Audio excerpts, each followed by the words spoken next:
Troy and Marshall start out 4-0, but we got to start with all coaches owe Nick Saban. It's Locked On Sunbelt. You are Locked On Sunbelt, your daily podcast on the Sunbelt Conference, part of the Locked On Podcast Network, your team every day.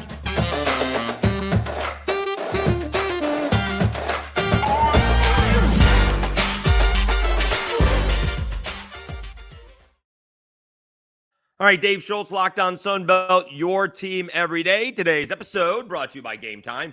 Download the Gametime app, create an account, and use code LOCKEDON for $20 off your first purchase. Slow sports news day yesterday and today already. Bill Belichick is, moving on from the Patriots. But we do need to talk about Nick Saban. We'll get to the basketball. We'll recap the Marshall win over Georgia Southern. That was a good ball game. And so was the Troy and Cajuns ball game, although a little bit sloppy. And we'll go over the betting lines for tonight's Sunbelt Hoops action.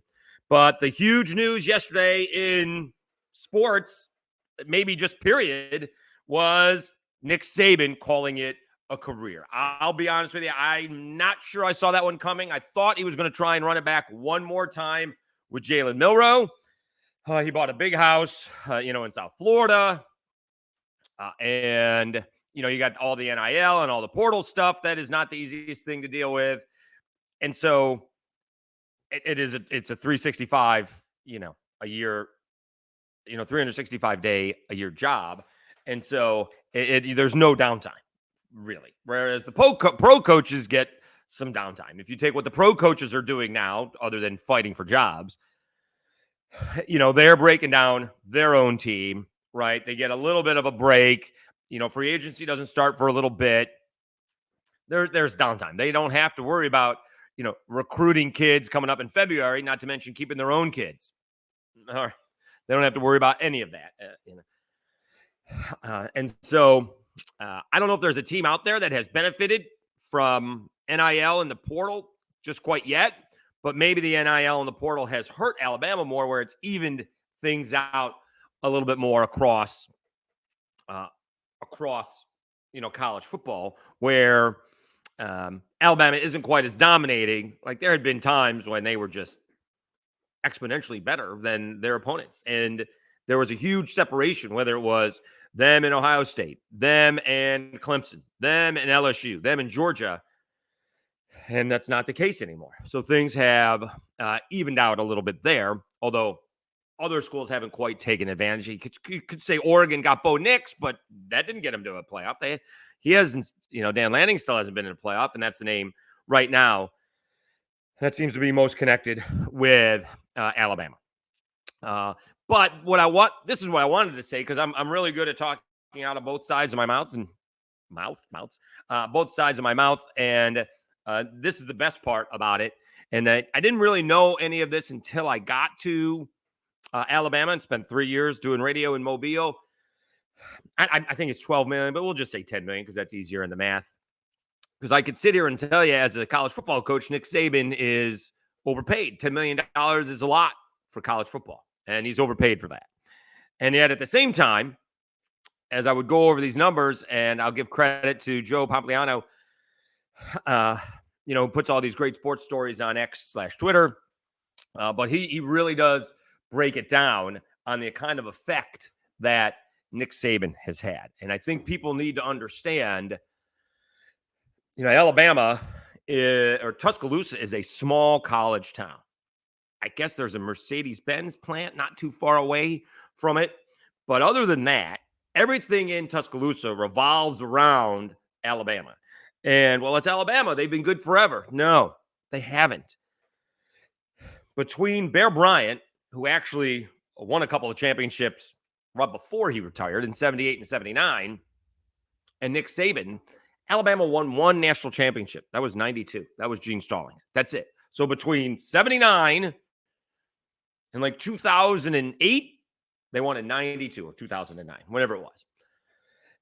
They went almost 30 years winning one national championship. So Alabama hasn't always been Alabama. There is a huge gaping hole. They weren't even competing for national championships. And there's a huge gaping hole. And so Pompliano calls it the Flutie effect, maybe based on what Doug Flutie bringing to, BC after winning the Heisman.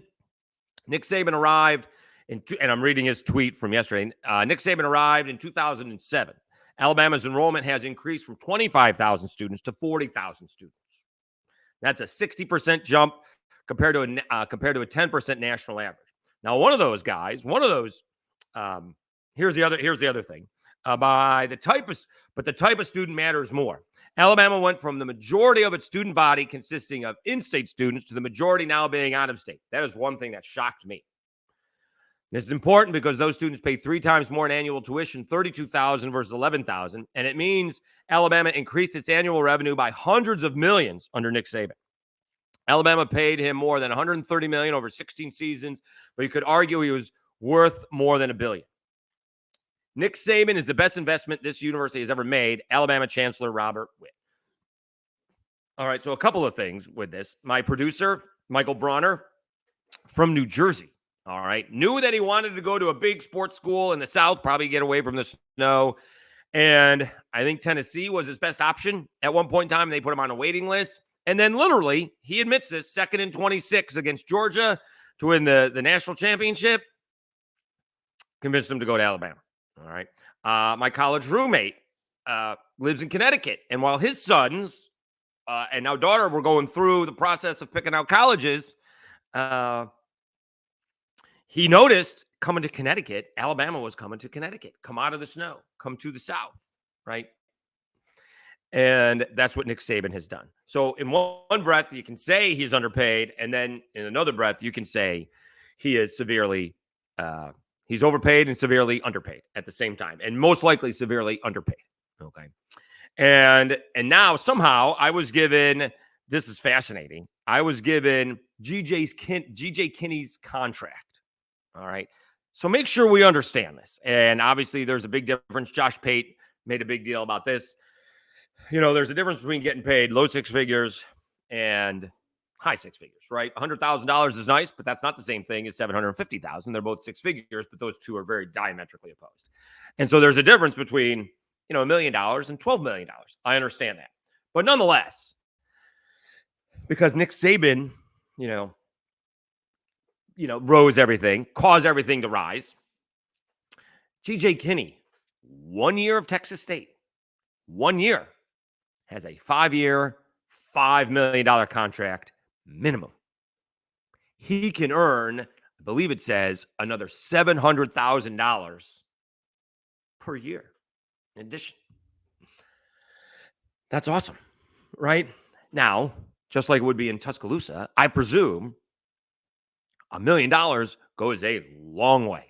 All right. I don't know if you need to buy a house, new place. He just got a place. Does he need to, spend it? And that's the other thing with these college coaches.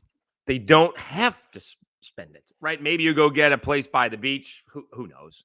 But there's not a whole lot of time to spend it. You got very finite amount of time to go enjoy your wealth so they can save it. And so these coaches are making a ton of money.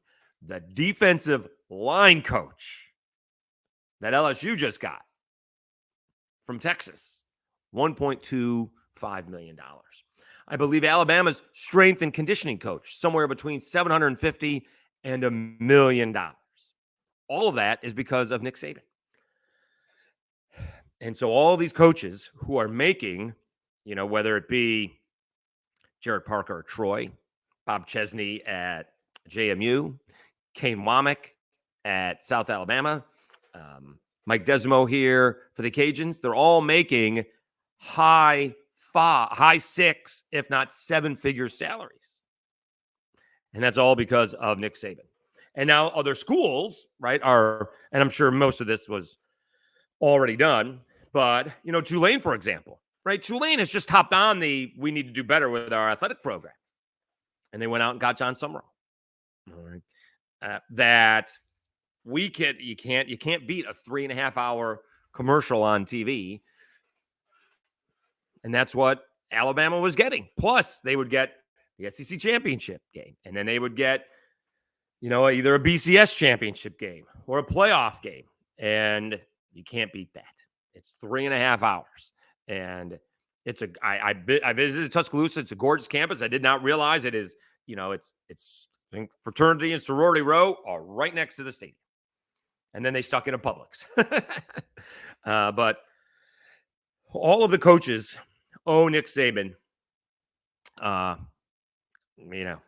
for their wealth and their contracts. And it's because of that. It's because he made college football worth showing. And honestly, did I see the Rose Bowl had a higher rating than a national championship game? That's interesting, right? Alabama was in it, and in the Rose Bowl, and they were not in the national championship game. So the Rose Bowl had a higher rating. That's probably, kind of tough to beat Alabama and Michigan for a football game. But it's because it's because of Nick Saban.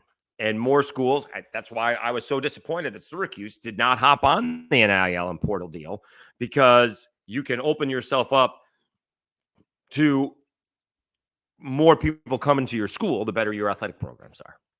I fully believe that, right? And it is. I think it's the front door to the university, and you can't promote your schools any better than having winning programs. It may be superficial, but however that money's coming in, what do you care? They all owe Nick Saban a gratitude, and it's been a heck of a run. It'll be interesting to see what he does next. All right, that was the Nick Saban. I don't want to say rant or diatribe, but thanks to Nick Saban, right? I mean, are we really doing a Locked On podcast without Nick Saban in college football? I don't know. Maybe a lot of people owe a lot of thanks and gratitude to Nick Saban. All right, let's talk about the basketball games from last night. When we come back, Marshall downed Georgia Southern. I was watching like 4 games at the same time, and that's really hard. So Marshall and Georgia Southern were kind of on in the background. And of course, Troy actually come from a head victory over the Raging Cajuns. We will do that next. Let me tell you about Gametime.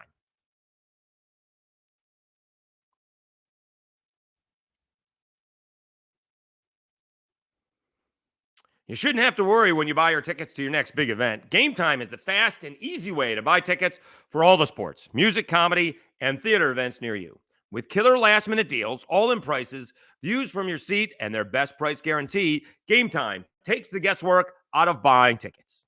See the view from your seat before you buy so you know exactly what to expect when you arrive. All-in prices show your total up front so you know you're getting a great deal before you check out. Buy tickets in seconds with just 2 taps. Take the guesswork out of buying tickets with Gametime. Download the Gametime app, create an account, and use code LOCKEDON for $20 off your first purchase. Terms apply. Again, create an account and redeem code LOCKEDON, locked on, for $20 off. Download Gametime today. Last minute tickets, lowest price guaranteed.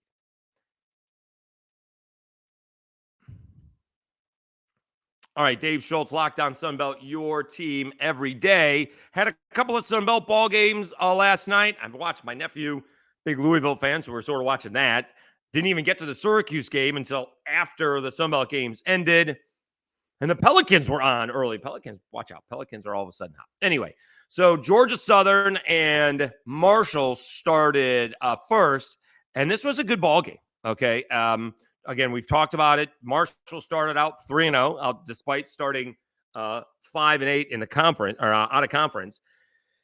And Georgia Southern started out 0-12, but had come in winning 2 out of their last 3, including beating ULM on the road. And Georgia Southern actually had the lead at half, 36-34. And this game was, back and forth in the second half. All right. Again, watching multiple games at the same time is difficult, but it really was. I mean, so Georgia Southern, almost halfway through the second half, had a 51-47 lead. Malik Tidwell hit a 3-pointer, and Georgia Southern is up by 4 there. And they maintained the lead until Jacob Connor made a 3-pointer from Marshall with 8:16 to go, and it's 56-55. And it is back and forth throughout. Marshall takes control. I don't think they lost the lead. Oh, they did. I don't think they lost the lead again. Once is that where they took the lead? 60. They took the lead 60-58, and I'm not sure they relinquished it, although it was a 1-point ball game a couple of times. Yeah, they didn't lose the lead late, and then they, hit free throws down the stretch. Although Georgia Southern hit a 3 to make it close and, force Marshall to make a good inbounds pass. But Marshall, again, starting out 4-0 after starting the season out 5-8. So that's pretty good job. Let's go over the scorers. Let's see here. Voiles had 20 for Marshall. Kerfman had 19. And Anachili had 19. Anachili Akilin. And I did forget that Martin, I saw him last night, Nate Martin, transferring from Texas State to Marshall. That's got to hurt a little bit because he's a grinder. The not great numbers, but, that'll do. 8 points, 7 rebounds, 4 assists. He was a big part of Texas State for a few years, and now he's helping out Marshall. Should point out that Marshall hit 24 of 30 free throws. That's a lot. They did a good job getting the line. Anachili Killen was 11 out of 12. 11 out of his 19 points at the free throw line. So a 79-74 victory for Marshall. They start out 4-0. I saw people commenting, that Georgia Southern is better than their record. We knew that because they had won 3 or 2 out of their first 3 in the Sun Belt. And we actually picked this game. I think we said Marshall would win, but Georgia Southern would cover. It was a big spread. It was like 11.5. All right, now we go to the Cajuns and Troy, and this was another good basketball game. I will say it was sloppy, and the reason the Cajuns lost is because they had 20 turnovers. 20 turnovers. Themis Folks, 4 turnovers. Hosanna Kintinji, 4 turnovers. That's a ton. Cajuns were down 7 at halftime, 37-30. And I tweeted out, I think it would have been at like 60 to 53 or something like that. Let me see if we had that as a score. I tweeted out it's the same 7-point lead, but it felt like Troy was in control. No, let me see. Maybe it was 50. It was 50-43. So still a 7-point lead. It was 50-43 with at the 12-minute timeout, media timeout. And then it actually got to 9. Did it get to 9? It did get to 9. Miles Rigsby hit a layup, and it's 52-43. Cajuns went small. I haven't seen them play a lot of Themis Folks and Michael Thomas at the same time. And they also had Brandon Hardy on the floor. So that's, guys that are either 6 foot or less, and Hardy's 6'3", plus Joe Charles and Kobe Julian. And they went small, and they got right back into it. They forced a bunch of turnovers. They went on a really nice run because they had taken a 3-point lead. They went on at least an 11 to, let's see, a 52-43. They took a 54. Contingency actually made a couple of free throws, and with 8 minutes left, it's 54-53. They went on, what is that, a 12-1 run? And then Brandon Hardy made a layup. Should be noted, Hardy actually missed a wide open layup. It didn't really affect him because I think Troy missed, and then they fouled the Cajuns. But nonetheless, the Cajuns were up 56-53, and maybe the biggest shot all night for Troy was a Victor Valdez 3-pointer that tied the ball game up. That's with 7 minutes to go. You miss that, and the Cajuns start building a lead. It may be tough to overcome. But I don't know if the Cajuns retake the lead. They did take the lead. So this is back and forth at this point in time. Troy actually built a little bit of a lead, a couple possession lead. And then the Cajuns actually took a 65-64 lead. And that may have been their last lead. in the ball game. I thought, and this is not why they lost, there were a couple of ticky-tack fouls called on Contrell Garnett. Like, one of the guards for Troy made a nice move to the hoop and slid right past Cantrell, and Cantrell just jumped and missed him. And they called a foul. Then there was another foul with another drive to the hoop, and Cantrell missed him. So it was some ticky-tack calls. And yeah, they called a ticky-tack call on folks. That's not why they lost. Two reasons that they lost. 20 turnovers. Awful. And some of them are sloppy. And the only reason that the Cajuns were in this ball game when you have 20 turnovers is because Troy hit 15. And some of these were really sloppy turnovers, right? Like Contingency just passed it to the wrong guy, and it's a layup the other way. And Troy did that a couple of times as well. So 35 turnovers between the two teams, not pretty basketball. It was a good game because it was close, but the Cajuns lost because of 20 turnovers. And we had mentioned this, and I don't get it. I don't know why. Joe Charles coming off this monster ball game of 22 points, 14 rebounds, 5 blocks, 3 steals. He only gets 4 shots. He only scores 2 points, grabs 7 rebounds, played 34 minutes. He got in a little foul trouble at the end of the first half where he got his second foul, but he only ended up with 3. He played most of the ball game, and he only had 4 shots. And the one bucket that he got was a mistake. It was launched towards the basket, and I don't even know if he tipped it in, but it went off of him. It may have gone off a Troy player, but they give it to Charles because he was the closest Cajun. Didn't take any free throws. And that's where, the Cajuns lost the ball game. Not to put it all on Joe Charles because, he's a really good player, but we're talking about, the consistency. He almost has a triple, he was almost averaging a double-double. But, in fact, he may be averaging a double-double now after the previous ball game. But you can't go from 22 points to 2. And even if Troy, is going to look at the stat sheet and say, we got to stop Joe Charles, 1 for 4. I mean, some other players had good ball games. All right. Themus Fultz bounced back. He struggled. He still had the 4 turnovers, but, 13 points, 4 assists. Contingency, 13 points, 9 rebounds. Kobe Julian kind of been an MIA for the last few ball games. He had 20 points, 4 rebounds. For Troy, Christian Eugene was outstanding. 22 points, 7 to 9 from the floor, 6 to 6 free throws. He led the way. Connor Way had 13, and Muhammad had 10. But Troy does, again, a come from ahead victory. They were ahead, towards the end of the second half of the first half, and led most of the way in the second half until the Cajuns came from behind. And when you're a team like the Cajuns, almost everything has to go perfect. They didn't shoot the 3 well, only 5 of 17, but you can't turn the ball over 20 times. You just can't. The discrepancy in free throws is because they fouled them at the end of the ball game. The discrepancy wouldn't have been that big, but and the Cajuns, by the way, were in shooting free throws at one point in time. It was in the second half. It was like 8 fouls to 3.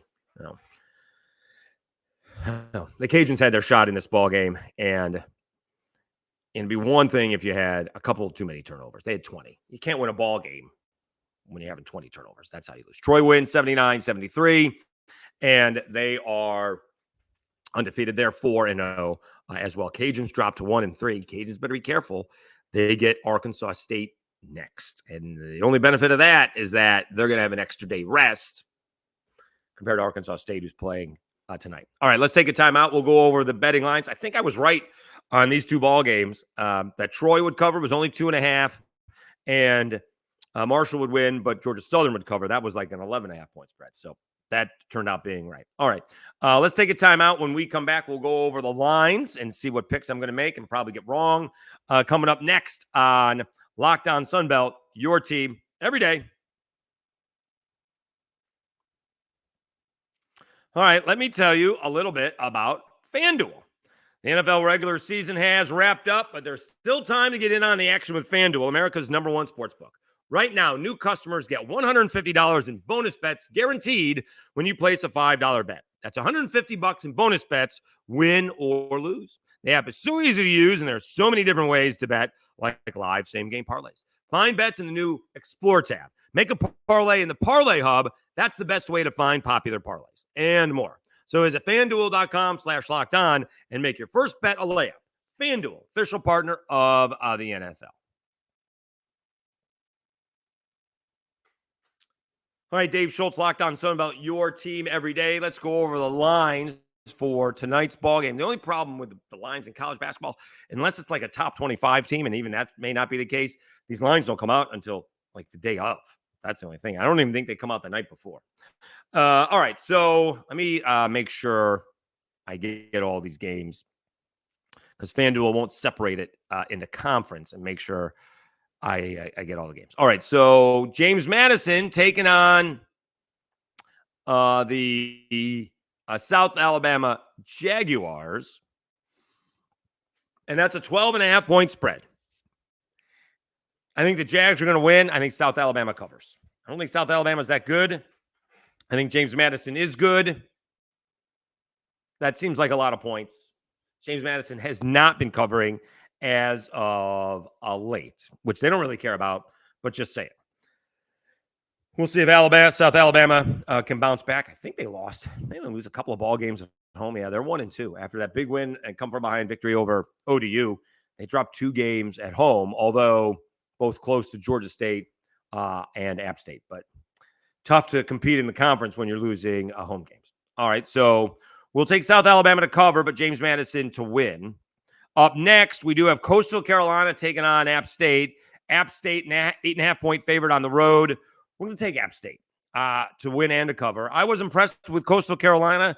They just wouldn't go away against the Cajuns last weekend, but I think App State is distinctly better than Coastal Carolina. I don't think that game will be very close. All right. This feels like a must-win for Georgia State. I'm going to take the Panthers. They're taking on Old Dominion. Old Dominion is struggling without their coach, Jeff Jones. We wish him the best in his recovery. Georgia State, 4.5-point favorites. What are they? Are they 2-1?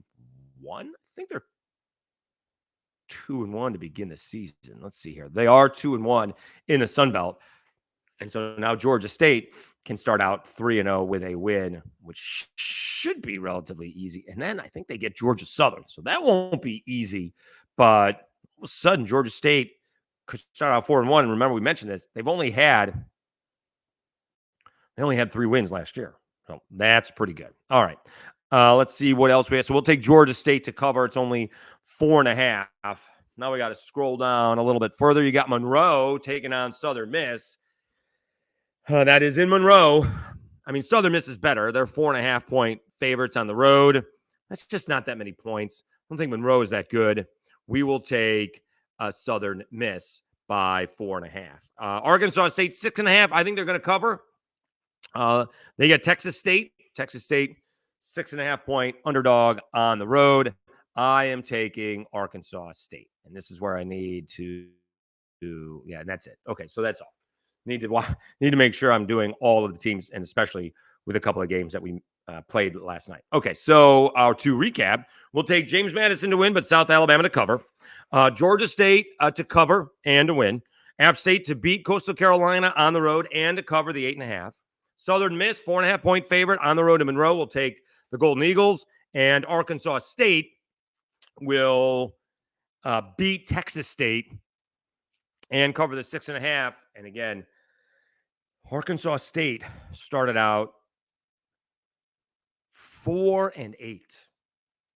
If they beat Texas State and the Cajuns, they'll be 8-9, but more importantly, 4-1 in the Sun Belt. That's a heck of a job.